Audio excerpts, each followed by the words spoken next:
Do you remember your sex education? Was it helpful to you? Was it filled with scientific information rather than real, practical advice? I'm Diggory, and this is The Real Sex Education. Each week, I'll be joined by a guest. We'll impart our own sex wisdom, ask our own sex questions, and we'll go over all the things they don't teach you in school. To bring this all together, though, we'll need an expert, a sexpert, if you will.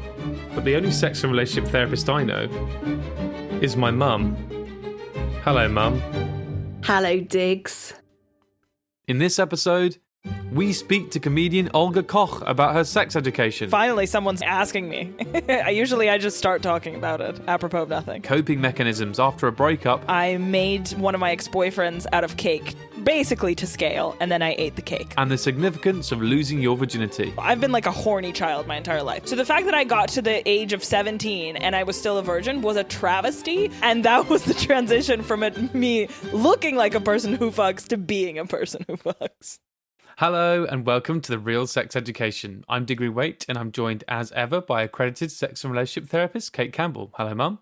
Hello, Diggs.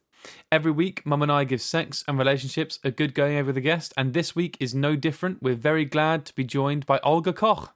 We have a great chat with Olga coming up later, but Mum, I sent you a BBC article this morning about a certain YouTube superstar named Zoella. Yeah. Who is in a masturbation row with an exam board.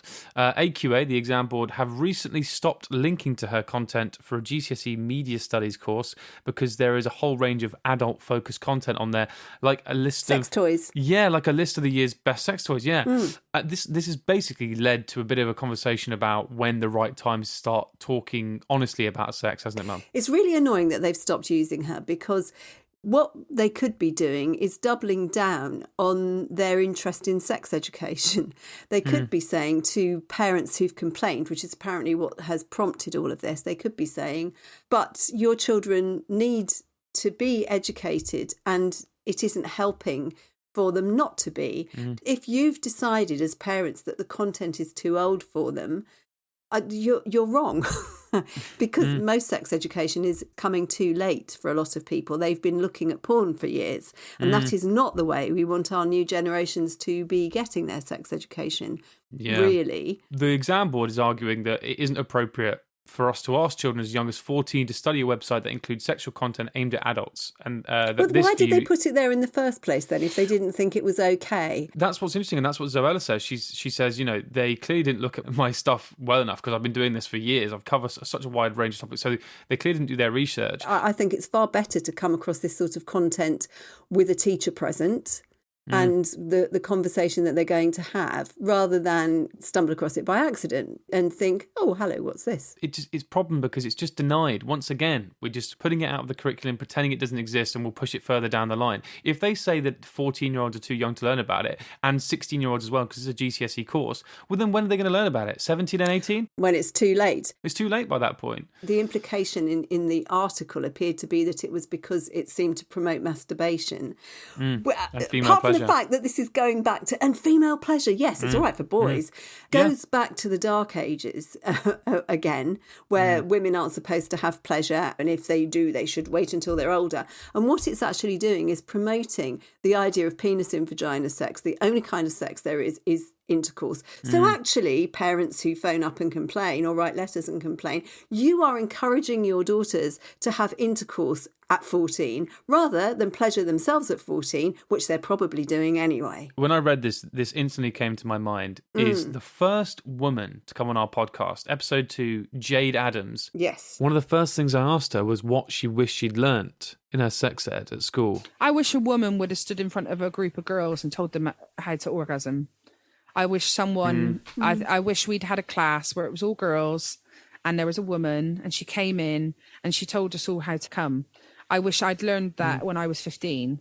That was the first woman we had on the podcast, the very first woman. And that was within like 7 minutes of the episode. Yeah. Like, I think this is the thing. Female pleasure in sex ed is pushed down and it's not explored, and things are addressed too late or not at all. And I think this is another case of that happening. And clearly, as evidenced by that clip from Jade Adams, it's an important thing that women are coming away wishing they'd learned earlier. It's a shame once again that one or two people complain, and instead of informing them and maybe giving some education to parents, everything's closed down. It's just such a shame. Sorry, Exactly. girls.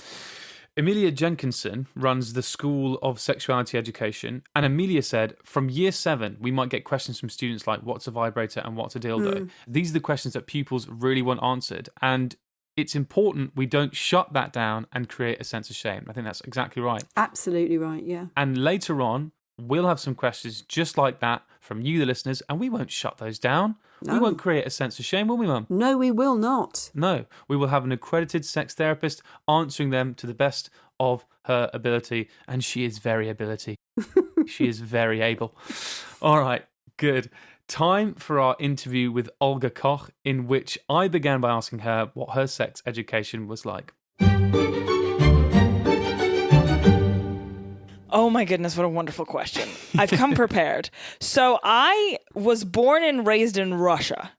And it's very interesting, like Russian attitudes towards sex are in some ways extremely conservative and like in the way that you can imagine it, but also because there's this huge hangover from the Soviet Union, and the Soviet Union was decidedly aggressively non-religious. There's a lot of stuff that is sort of like integral to Western society that just doesn't exist in Russia.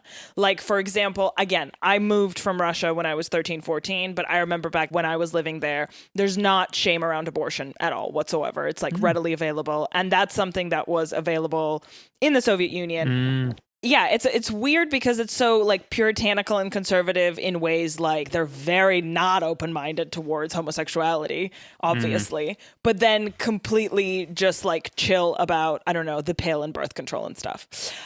So it was a very conflicting situation where we don't talk about it, but we're also quite practical about it.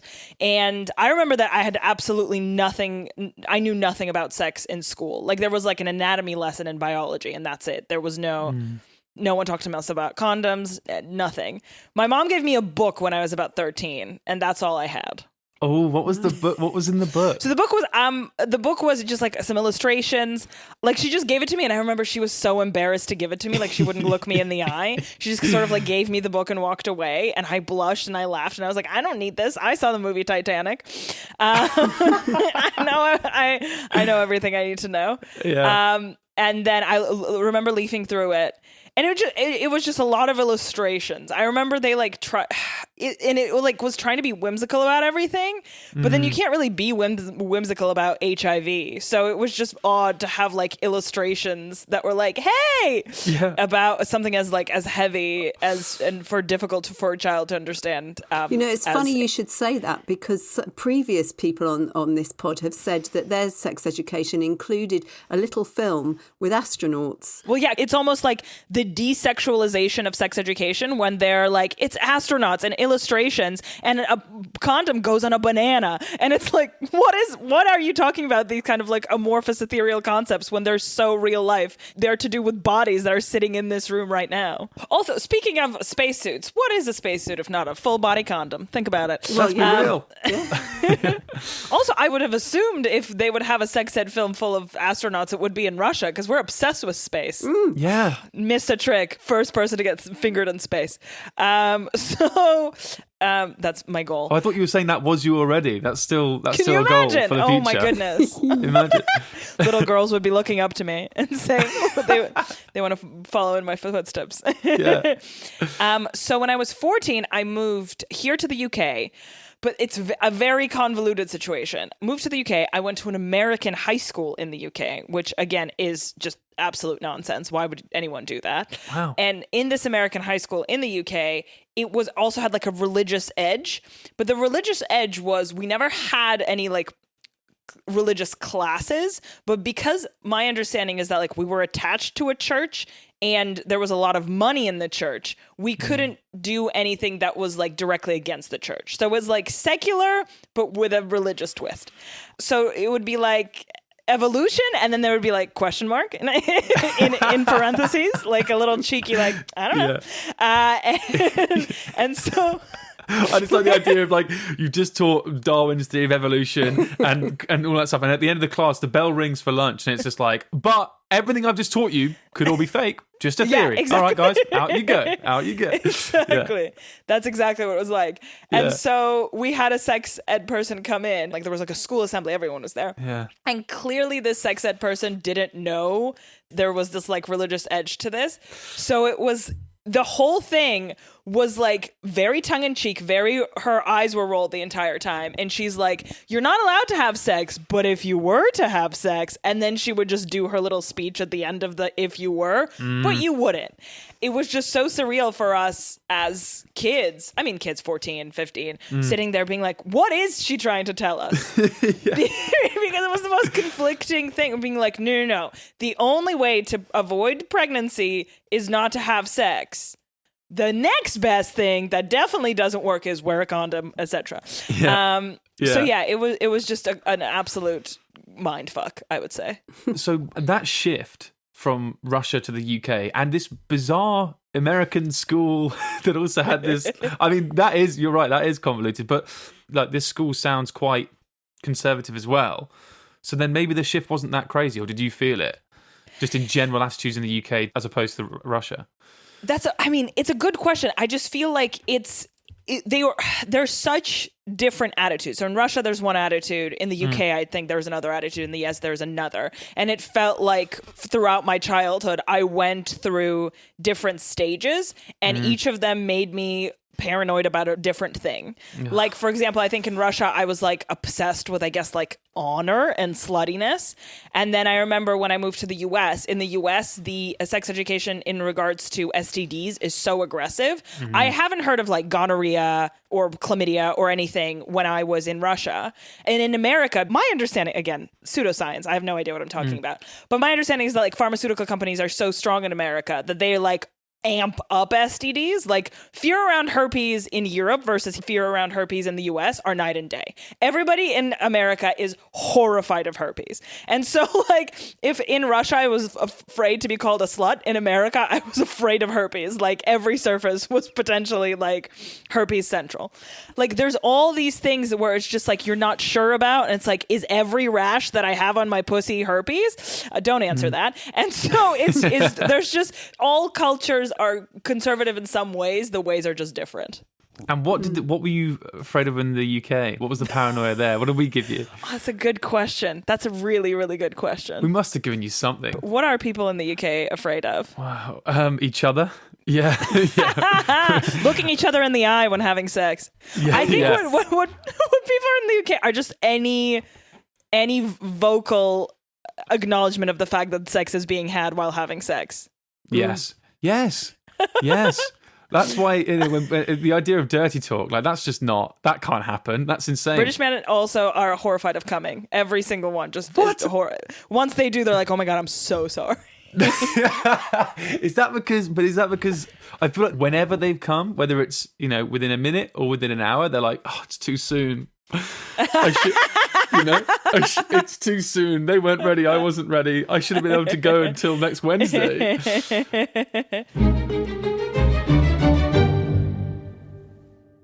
You mentioned losing your virginity when you went to college. How was becoming How big was his dick? Okay. How big was it? That's all I want to know. That's what I want to know right now. How was shifting from the various backgrounds that you had? What was the transition like to becoming sort of sexually active? Okay, so I won't say that my experience is universal. I will say that my experience is an experience that definitely exists and needs to be talked about.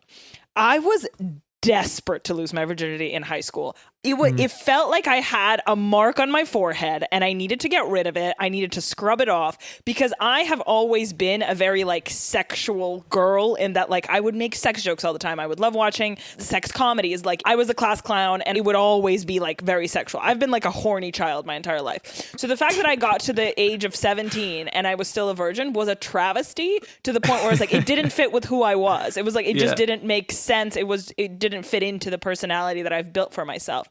And so when I arrived at university, I was like, first week, I was like, we gotta take care of this. There's absolutely no way that I will continue being a virgin. Yeah, it was just like, it was a branding that I had to scrub off of myself. And then when you eventually had sex, did you feel that the branding had been taken off? Did you feel this like euphoria or? It was, God, I wish it was that. It wasn't euphoria. It was like, oh God, it was like when you lie on your resume and it's like technically true, or you like try and make it true in retrospect. Like that's how it felt. It felt like I never said I've had sex. You just implied it. I never corrected you. And like that's the area that I was living in. And then I finally was like, okay, well, all these people that I told I wasn't a virgin to in the last year, I'm officially not a virgin, so it's fine. So yes, they're not lies anymore. Technically, exactly. It's fine. I don't know if this is relatable, but this was the mental fortress that I've built for myself. I think that is relatable. I think we've had people on the podcast already who said that, yeah, they built up this massive thing in their head, because I think virginity is a big deal, even though it's like kind of made up. Like it doesn't really mean anything.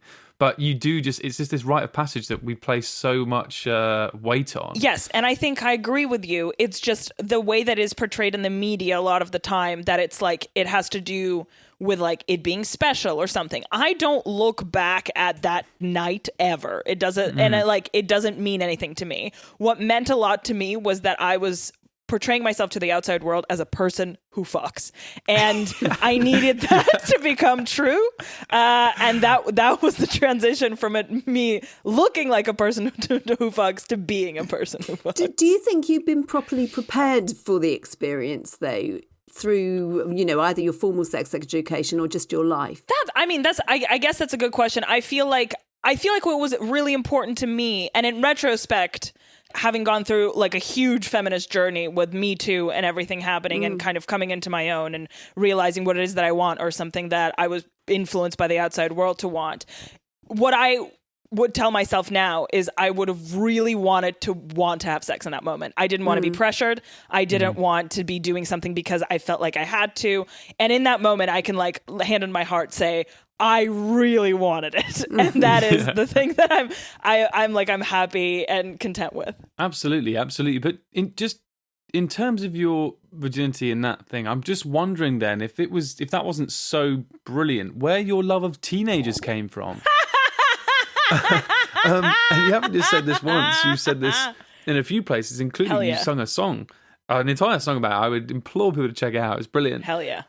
So I'm just wondering if that didn't come from college. Where did it come from? Okay, so I'll tell you how this started. Yeah. At the age of 23, 24, I dated a guy who was 19. And so I have very meticulously built my life and persona and comedy persona as a person who's in charge. And I think like even the anecdote about me losing my virginity, it was important that I was in control. I was like, we're going to do this. And we did it. And then I was like, yes. So I was in control of the narrative. I felt like I was in power.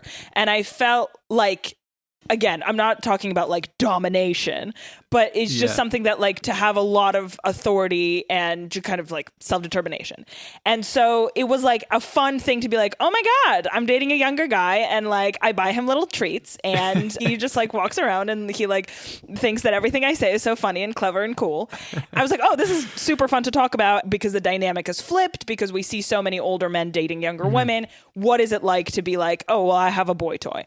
I will say that when I was 23, 24, talking about it was like fine, because at the end of the day, we were like 4 years apart. It's really not a big deal. When it comes back to me when I'm 28, it's a bit creepier.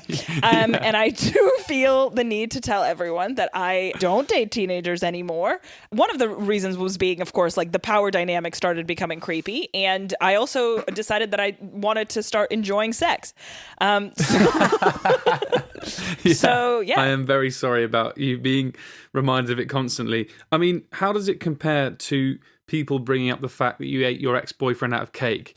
Oh my goodness. That's what I've also got written down. This is just a walk down memory lane. Yeah, it really is. So I will explain what that is. Please do. There's a video on the internet called Olga Has Her Cake. And it's a funny little mockumentary about how I made one of my ex-boyfriends out of cake, basically to scale, and then I ate the cake. Hilarity ensues. Indeed. Again, this is going to be a really pompous explanation, but at the time, I was very into feminist literature. I was also into contemporary artists, specifically Sophie Calle. And I love how Sophie Calle essentially owns her vulnerability. I'm also just obsessed with women being shamed for like being vulnerable or clingy or obsessive. And then I'm obsessed with women who take ownership of that obsession and vulnerability and clinginess. Women who are like, I am crazy, I am clingy, I am obsessive, what the fuck are you going to do about it? And I mean, even someone like You Ought to Know by Alanis Morissette is the anthem to that. Be like, is she perverted like me? Will she go down on you in a theater? The idea that like, I don't care if you think that I'm obsessed. I don't care if you think that I'm clingy. You can't shame me. I feel what I feel and I'm taking ownership of that. And I was just mesmerized by these women because I, for all of my teens and my entire life, has spent my life being like the cool girl, trying to be chill, trying to be one of the boys, trying to be laid back, being like, I don't care. I don't give a shit. And it was so sobering and inspiring to see all these cool women being like, I do care. What are you going to do about it? I am obsessed. What are you going to do about it? And so it felt so almost liberating to be like, I am obsessed. I'm obsessed to the point where I'll make you out of cake and I'll eat you. And I don't care if you say I'm obsessed. And I don't care if you say I'm clingy. Because at the end of the day, this pressure to act chill and laid back is just internalized misogyny and acknowledgement of the patriarchy. And fuck that. Thank you. Oh, Wow. I feel like we should have, yes, exactly, applause. I mean, it's not as pompous as I've just made it out to be. Oh, it really is a woman just eating baking a man out of cake, eating his eclair, his eclair penis, and shoving the rest of his legs in your face. And you donated the torso to a local school, is that right? You couldn't quite finish the cake. Where did you get that information? I don't even remember where I put that information. Hey, look, you're the guest. I genuinely have no idea where you got that. Is that right? It is true. Yeah. Because it was like a huge sheet cake, and I was like, I can't do this. And you're like, it's only the torso. Nothing weird is going on here. This is fine. Just eat my ex out of cake, please.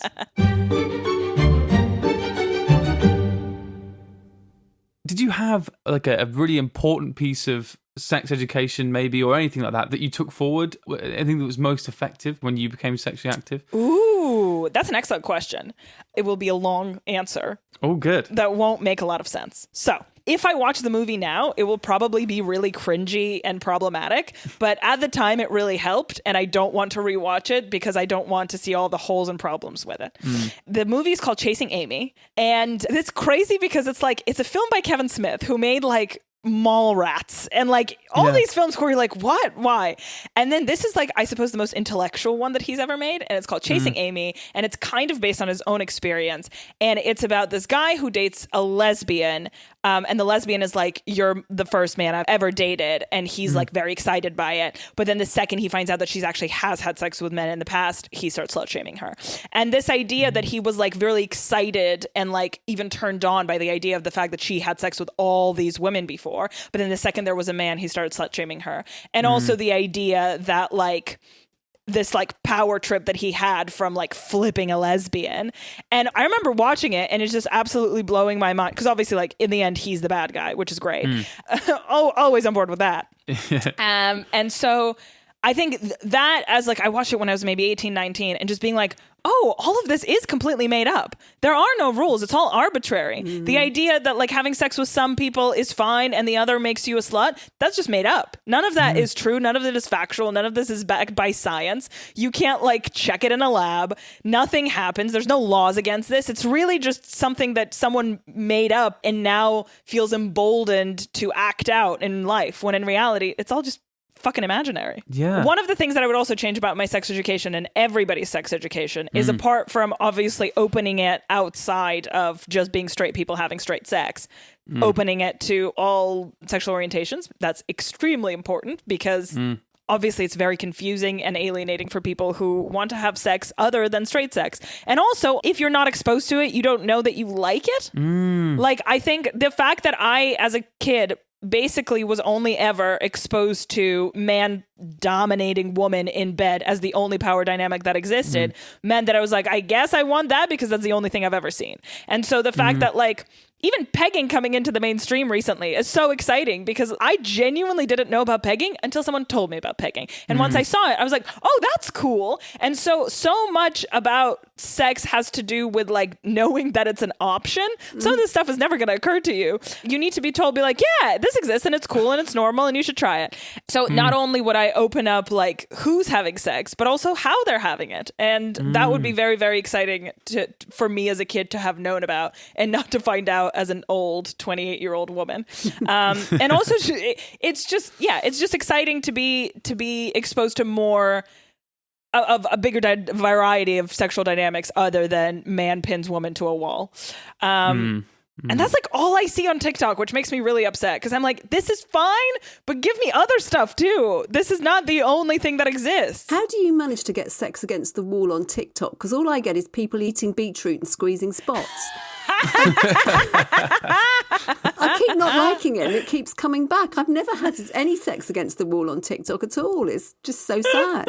Mum, you don't want that. Please don't tell me you want that. Make a change from the beetroot and spots. I don't know. Maybe I'm in the wrong part of TikTok. Maybe like I'm only seeing that like male doms TikTok, but I hate it. Like, do it fine, do it in the privacy of your own room, but it's like nerdy like 17-year-old boys pretending to choke girls and like fedoras. No, that's horrible. It's so cringe. Oh, I don't want that. Yesterday I got an account that was like a Disney weight loss account, and I was like, I can't believe that this is what people think I am. This is the bucket that the advertisers have put me in. Disney weight loss. And it's like a woman counting her steps while walking around Disneyland. You're kidding. That's hilarious. My God. Do you know what? That actually sounds... Mum, I know you'd like that, man, wouldn't you? Well, actually, yeah. You're a big Disney World fan, so you'd love that. Yeah. Why don't I get that? You'd love that. Yeah. Instead of pimples. You guys should swap phones. I think that's the only way. We should.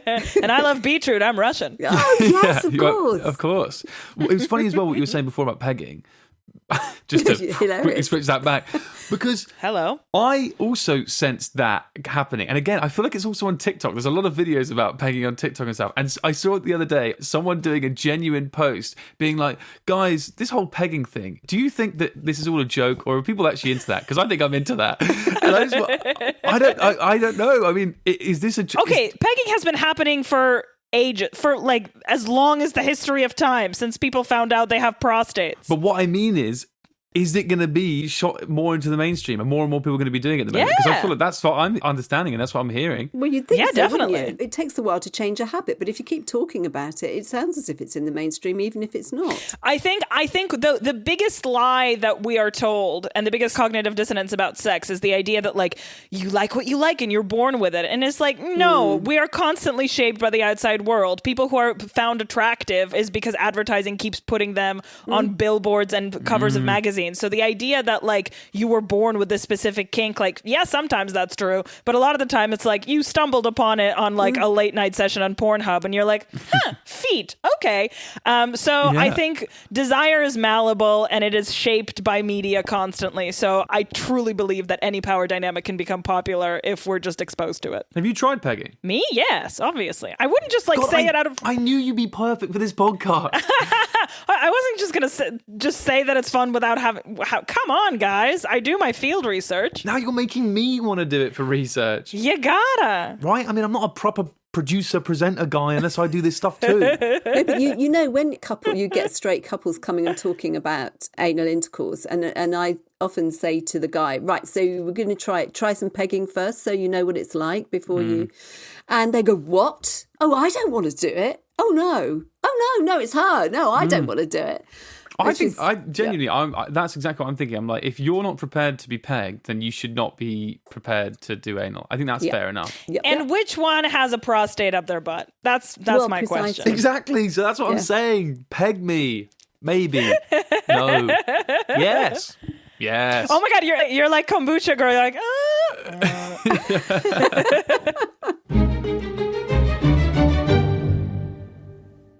Olga. At the end of each episode, we like to ask our guests, how was it for you and was it good for you too?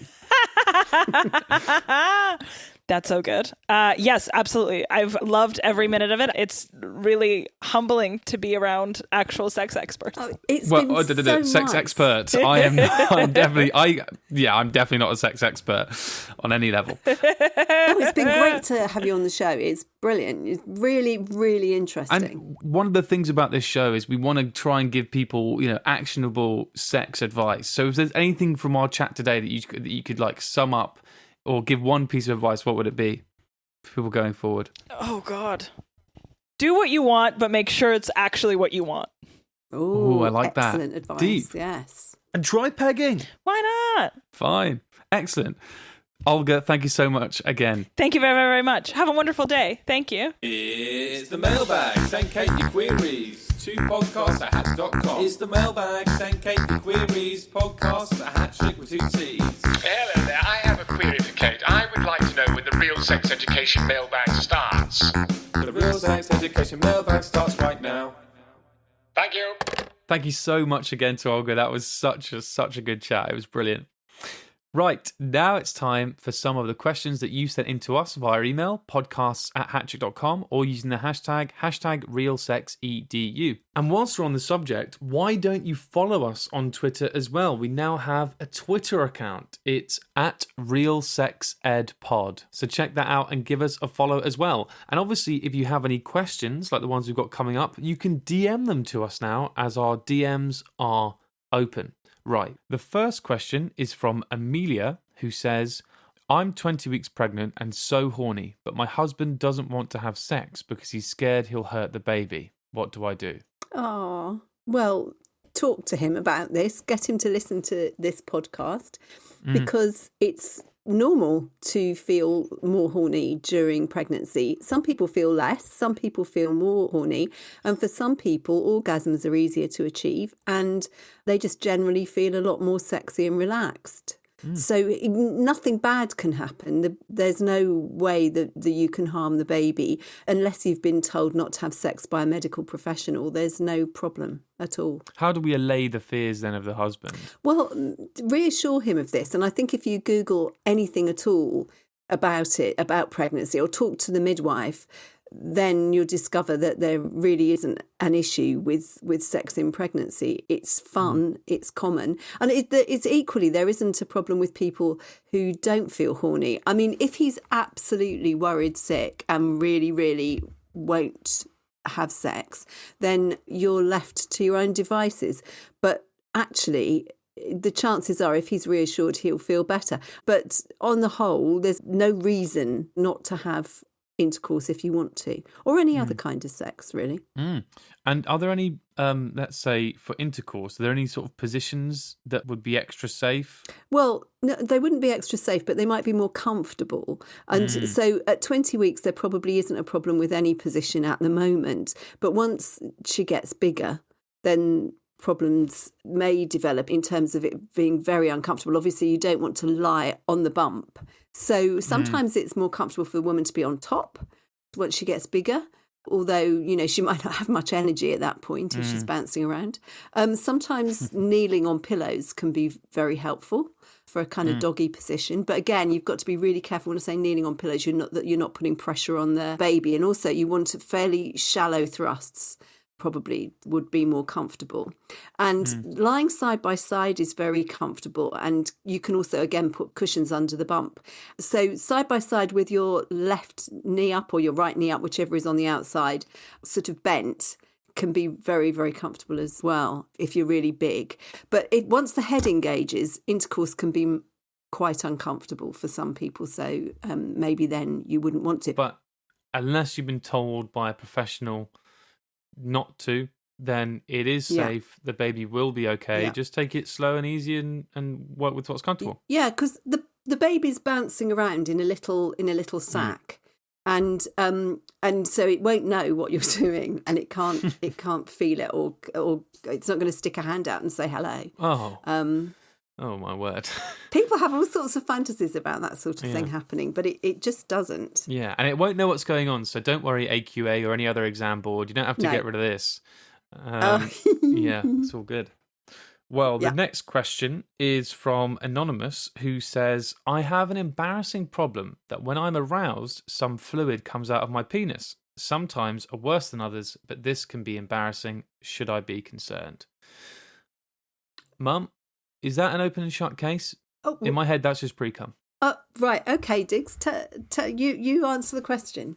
So, I have it on good authority that there is something called the prostate, which is a gland that excretes a liquid that sort of keeps the tubes connected from your testicles to the end of your penis. Wow, this is getting technical. It's keeping them lubricated because obviously you're not coming all the time. Well, most of us aren't. So otherwise it would dry up. So it keeps them lubricated. I don't know what the word is for that, but we call it pre-cum because then when you do get aroused, some of that lubricant comes out of the end of your penis. And so that's what I imagine is happening here. Absolutely. Yeah. Well, the pre-cum comes from the Cowper's glands, which are in the same vicinity as the prostate. And what they do is do some lubrication. And also, actually, they're a little antiseptic. They're sort of cleaning.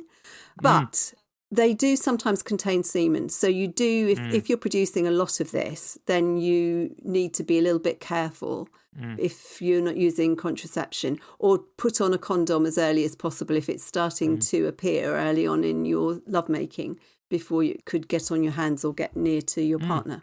And it says, when I'm aroused, some fluid comes out of my penis. Sometimes are worse than others, and it can be embarrassing. Is there any reason why more or less would come out? No, sometimes it's to do with how recently you've ejaculated, or maybe how aroused you are, obviously, if you're very aroused. And I'm imagining that this person is concerned about staining clothes and things like this. But it may be that they're concerned about it happening at all. But as you say, it's normal. And it's not something that you should be worried about at all. The only time you should be worried is if it smells, if it's an unusual colour, not normal for you, or there's pain associated with it, something like that. Yeah, and if it's happening when you're not aroused and you've never been aroused, because then I think something might be leaking when it shouldn't be. Yes, quite. Yes, absolutely. Excellent. Well, that's it then. Series 2 has reached its climax, Mum. Oh, what a way to end. Indeed. Thank you so much if you've listened to all 10 episodes and the bonus ones as well. Hopefully we'll have more for you very soon. Thank you to Olga and all of the guests this series. They've all been absolutely brilliant. A big thank you to Hat Trick Podcast, specifically Claire and Andy. Thank you guys for what you do in making this podcast, what it is. We really appreciate it. Mum, last but not least, thank you for your company, your humour and your wisdom. Oh, thank you, Diggs, for being Diggs. Thanks, Mum. If you want more from us, you can follow us on Twitter. Once again, it's at RealSexEdPod, and you can be kept up to date with what we're up to there. You can also listen to the whole back catalogue of the podcast, Series 1 and Series 2. If there's episodes you missed, you can go back and listen to them there. And make sure you're subscribed to us or following us wherever you're listening to this podcast now, so you don't miss out when we release Series 3. See you then for some more real sex education. Bye. Bye. You've been listening to The Real Sex Education, which is hosted by Diggory Waite and Cate Campbell. The show is produced by Diggory Waite, and the executive producer is Andy Goddard. The Real Sex Education is a Hat Trick podcast. This podcast is based on the real-life relationship between Diggory Waite and his mother, accredited sex therapist Cate Campbell. The show is therefore inspired by, but otherwise unrelated to, the TV show Sex Education. But yes, Diggory does wish his mother was played by Gillian Anderson.